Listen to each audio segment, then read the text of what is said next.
I'm going to talk about a business case that's actually based on a project I worked on towards the end of last year in Singapore. It was around capturing the consumer voice for a consumer health company. So to give a bit of background about the consumer health company, they're a global company with their APAC, Asia Pacific headquarters in Singapore. They sell over-the-counter health products, so indigestion tablets, vitamins, supplements, and more categories beyond that. Their customers are distributors, wholesalers, retailers. Those are the people they're actually selling to. But the demand is driven by the end consumers, those buying in small shops and pharmacies, large supermarkets, or even online through e-commerce platforms. And it's one of the company's goals to put the consumer first, because if they can put the consumer first and understand them better, then they can improve the products and work on the products and brands in the eyes of the local consumer with the end goal of increasing consumer demand. So how can they actually understand the consumer in Southeast Asia a bit better? They've got loads of different methods they can use. So they can use online reviews and ratings, they can look them up themselves, or they can just pay for aggregated data. They can use social listening tools like Brandwatch or Sprinkler.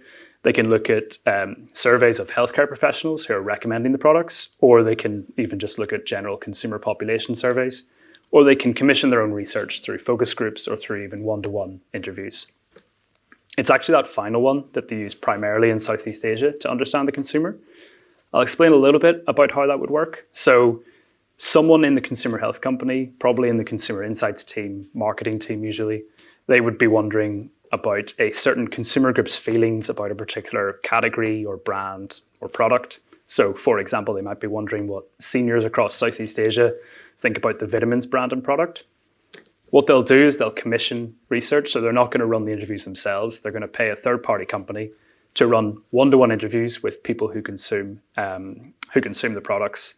They'll run those interviews in English quite often in Southeast Asia, the likes of Singapore, but more often than not, it's going to be in the local language. So it's going to be in Vietnamese or Bahasa Indonesia or Mandarin as well. They're going to capture transcripts from those interviews, and then the consumer research company is actually going to summarize that into consumer profiles. And all of that, including the raw transcripts and the consumer profiles, is sent back to the consumer health company to basically review the output. And that influences sort of decisions around brand strategy, product strategy, even different marketing campaigns, even maybe pricing as well. And that generally works and works pretty well for them. But there was a bit of a business problem, or maybe even more of a business opportunity here. So you may run that study, what do seniors across Southeast Asia think about vitamins, our vitamins brand and product. That'll have tens of interviews, and that'll lead to hundreds of pages of transcripts and summarized consumer profiles as well. But in the same quarter, they're probably running 2 or 3 more studies, and that builds up over a year. And then as the years increase, by the time you're at 5 years, you have this massive pile of information about how consumers behave. And that's great. That's a treasure trove of consumer understanding across different ages, different countries, different lifestyles, all across your different brands. And someone could come along if they have a question about how consumers are really acting or behaving. And there's probably some sort of golden nuggets of information in there that could really help answer that question. But the problem is they have to dig through all the other information to find it. Even if they had really good tagging about which brands are being discussed or which topics or country, they're still having to read through hundreds of pages of documents to find maybe a sentence or two of key information. And the company we were working with, they certainly weren't doing that. So our contact said, one of the big problems is we've got this great source of consumer information, but no one's ever revisiting those documents. What they're doing instead is commissioning new studies, which gives them a really strong answer, but it's at a really high cost, and it takes weeks until they actually get that answer. If they did make everyone sort of manually dig through the documents, it's going to take days of time, honestly, probably weeks of time. It's a really mundane task that I know I would probably leave the job if I was having to read through hundreds of these documents. And honestly, if I'm doing it, I'm going to lose focus. I'm going to skip over key information. You can't really avoid that human error. The final thing is that what's the chances of the researcher speaking all of the different local languages to be able to understand all the transcripts and what consumers are saying? I can only speak one language, so I would have no luck. But in most cases in Southeast Asia, people only speak 2 or 3. So that would lead to an uncertain answer. It would take days to receive it. And there may not be the cost of commissioning the third party, but there's still that cost of worker time and what they could be doing instead. So they needed some sort of solution to do that. And what they knew would help is a system that would allow them to pose any question and get a response that's providing business value for multiple different personas. So whether it's the marketing team, consumer insights team, someone looking at pricing. It needs to be accurate, so it needs to be based on what consumers actually say. It needs to be fast, not even just faster than what it would take to commission some of that research. It needs to come through in a matter of seconds. If you think about Google or even ChatGPT or anything, when you're sort of querying an automated system like that, or a digital system like that, you want to get the answer in a matter of seconds. And it needs to be cost efficient. How cost efficient? Really just low enough to not discourage anyone from wanting to ask that more speculative question. So you don't want a sort of user weighing up the return on investment between asking that one question, what it might cost to do it. So I'm going to show the demo first, and then I'm going to sort of explain what's happening in the background. The demo is a close copy of the tool that we actually built for the consumer, but we're just using completely mocked up consumer transcripts as sort of the background information. So this is the interface, as you can see.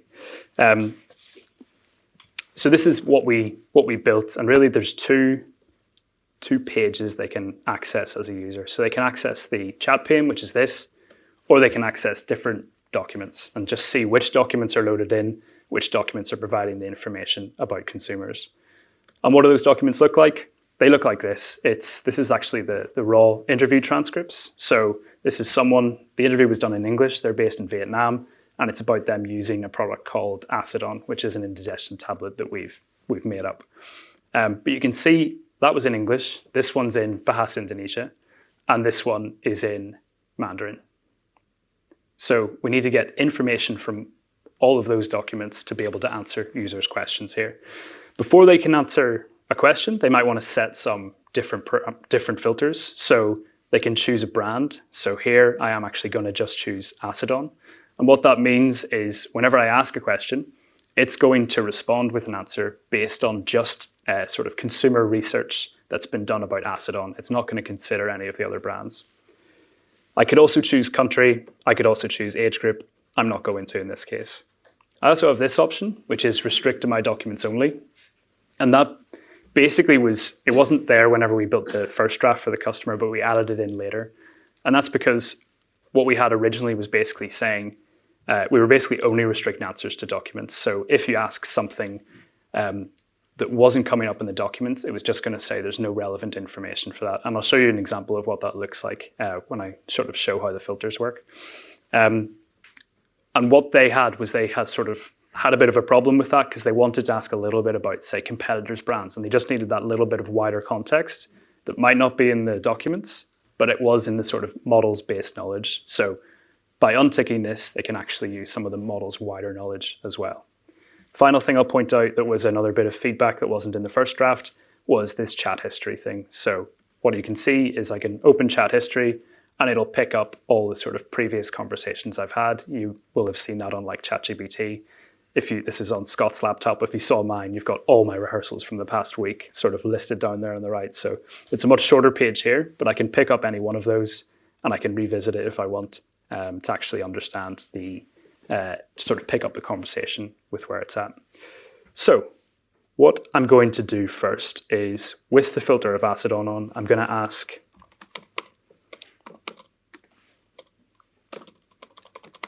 what do different users like and dislike about Acetone?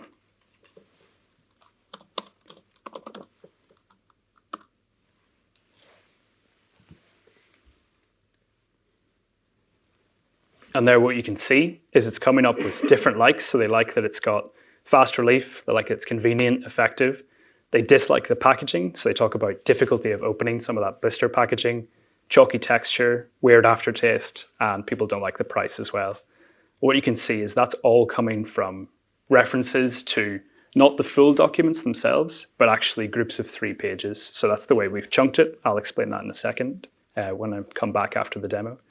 But what you can see here is I've clicked through and it was referencing, say, number 1 here. Number 1 was coming up about aftertaste and chalky texture. So I go to Jiaowei in Singapore, and here you can see some sour notes. I don't know if it's zoomed in enough, but you can see here, chalky texture, grainy residue left in my mouth. Aftertaste doesn't help. So it is answering the question and providing a really easy to read summarized response, but it's based on actual evidence here. Say I'm like Scott, I'll put on different user personas in this demo here. If I'm in the product innovation team and I want to see how can I make the packaging better, I can say, can you expand on the packaging issues?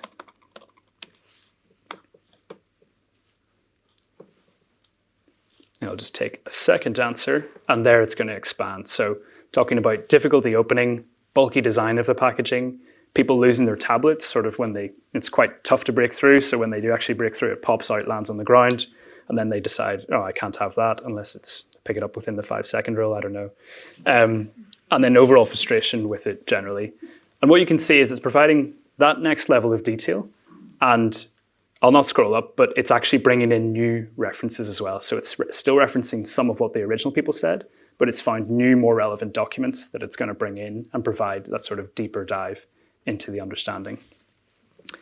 Now, the next persona I'm going to put on is I'm the Taiwan country manager, and I want to get an idea for which areas I should be investing in to get more people using Acetone. So if I go here, I'm going to ask the question in Mandarin. Now, I've lived in Singapore 4 years, so I've only learned how to count to 1 to 10, how to say thank you. So I'm going to need to use Google Translate. But if I ask the question, you could see it was asking how have Taiwanese users found this brand being Acetone in this case, because we filtered to it. I'm asking in Mandarin, and it's giving the response in Mandarin as well, which to me is pretty impressive. It's given 5 references, which is quite a lot, but you can see they're all referencing Taiwan. And if I click, the sort of answer or the base knowledge is coming in Taiwanese as well. Mandarin. So there, it's pretty impressive in terms of the way that it can do that. I will translate the answer as well, so that you know that I haven't just programmed it to say complete nonsense to impress everyone.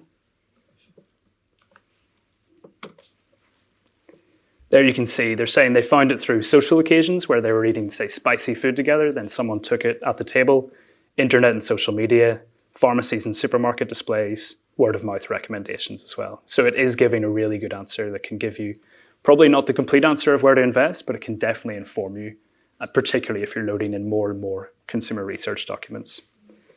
I'm going to clean the page here. So I'm cleaning all the previous context, because now what I want to ask about is Levioso, which is a different brand here. So it's a vitamin brand.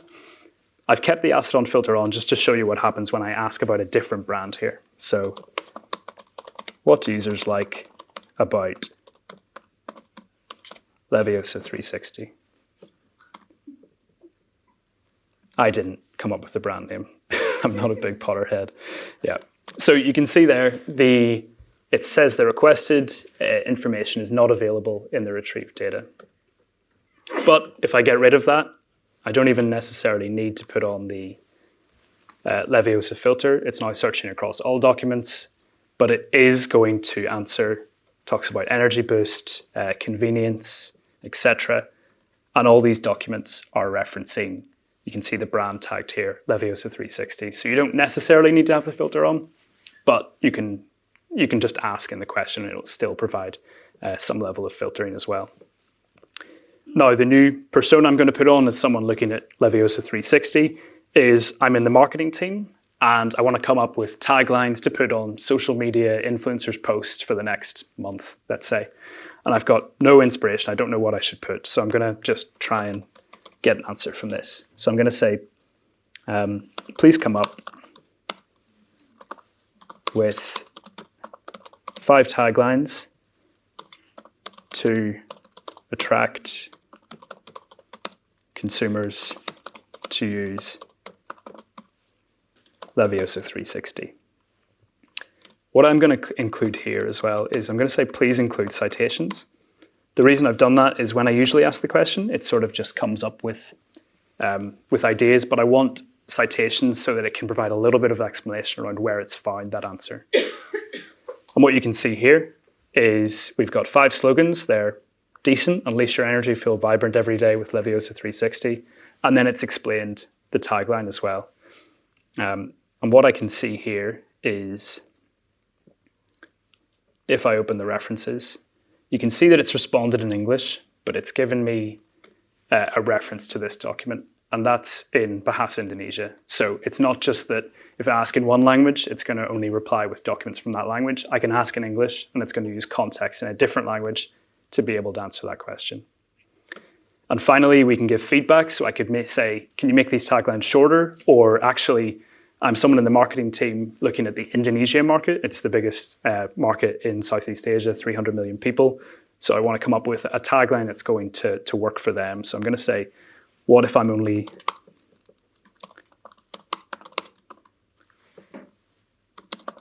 using the tagline in the Indonesia market. And there you can see it's giving the taglines now in Bahasa Indonesia. And just to prove again that it's not making up complete nonsense here, I will translate that too. There you can see, get new energy, feel vitality every day with Leviosa 360. So with that, let me jump back to the presentation. Let me explain how that actually all works. So when a user asks a question, we've built up a bespoke process that basically allows the system to give a very optimal response to what they're asking. So user may ask a question, their question will be converted into search terms. We will then run a search over a set of documents. The documents will be filtered based on the user selections. So in this case, we had the acetone filter on that basically reduces the number of documents that it's searching across, as you can see in this image. Then we run a hybrid search. It's a hybrid search, which means it's a mixture of keyword and vector search. Keyword is pretty simple, word matching. The vector search is sort of aligning similar meaning words. So if you think about something like indigestion and heartburn, those would be placing pretty similar. We then combine the scores. We can put different weightings on that if we want. But basically, we use that search to find the most relevant documents to the search terms that we've asked. Those most relevant documents are passed into a composite prompt that is then passed to the large language model. The composite prompt is made up of a system prompt where you're basically giving the instructions for how you want the large language model to act. You're giving it the context of what you found in the search. You're also passing through the conversation context, so context that would have been sort of previously in your conversation as well. And then you pass the user query. So we're basically saying, answer this query, act in this way using this sort of context. You pass that to the large language model, and the large language model provides the summarized response back to the individual. And that's all happening in a matter of seconds as well. Further, we can, beyond making the actual process itself bespoke, there's many different points where we can tune the system to provide the best response based on what the user needs. So we did this with iterations with the end users. But what we were able to do is sort of tune different parameters to make the answers even better. So we were able to change the weightings on the hybrid search, weighting between the vector word and the keyword search. So you could change that based on if people thought it wasn't quite finding the right documents. We could change the number of documents that were sent to the prompt. We could also change the size of the documents. So we actually, in the case with the consumer health company, when we ended up sending 5 pieces of information. Each piece of information we set to 3 pages, where that's basically found a sort of key sentence or term, but it's providing context around it. So we actually provided 15 pages of context to the composite prompt. Then we added that to the system prompt, etc., and sent that to the large language model. We could also change the system prompt in terms of how we wanted it to act. The different instructions, we had to do a fair bit around formatting as well. And then we could also change the length of conversation history as well. So what we said was don't go back more than 20 messages because you don't really need the context once you're going back that far. It could be something irrelevant and the conversation's changed. So there's all these little bits where you're just changing the parameters to make sure the user's getting the best response. And that's really, I think, one of the key differences between doing this and using like Copilot. If someone people have said, okay, couldn't you just load the documents in and use Copilot for this? And the answer is, you could, but you're not going to get anywhere near as good responses because we're not able to sort of fine tune that solution as much as we can here. Furthermore, there's even more fine tuning we can do with the large language model as well. So first of all, we can pick the model. We can make sure there's a max size of response. We can put on a frequency penalty to reduce the usage of the same words. And the sort of key thing we can do is, if you look at the top left here, you can see the best thing about AI is its ability to learn, predict, make, understand, do. And each of those have different probabilities beside them. That's basically what the model's been trained on. So whenever it sees sort of the context of what it's previously said, it's predicting the next word. So what's the likelihood of the next word being learn? It's the highest out of these. It's 4.5%. Predict is 3.5%, etc. So that's what the model's actually doing. And we can play a lot with the parameters that are choosing that next word. So we can play with something called temperature, something called top P, something called top K, and all basically affect the degree of creativity of the model. So with temperature, we can set the temperature quite high, and that'll make it be quite more random in its choice. So it's not always going to choose the top model. It could choose one much lower.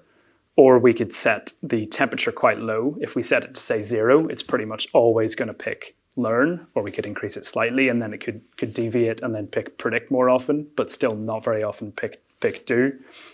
We could set top P, which is basically setting a threshold of how low you want to pick the word. So you could set it at 3%, and then it's never going to pick the word do. Alternatively, you can use top K, which is another threshold but set on the ranking. So you could set it to 3, and then you would only make a random choice on word between the top three words there. So basically, again, just different ways you can play with the creativity of the model response. So coming back to this slide, did we meet the requirements? We were able to provide business value. You could see it was giving pretty deep consumer insights. It was giving the ability to make marketing campaign decisions. It was feeding back on pricing. It was feeding back on product innovation decisions. You could see with the packaging issues.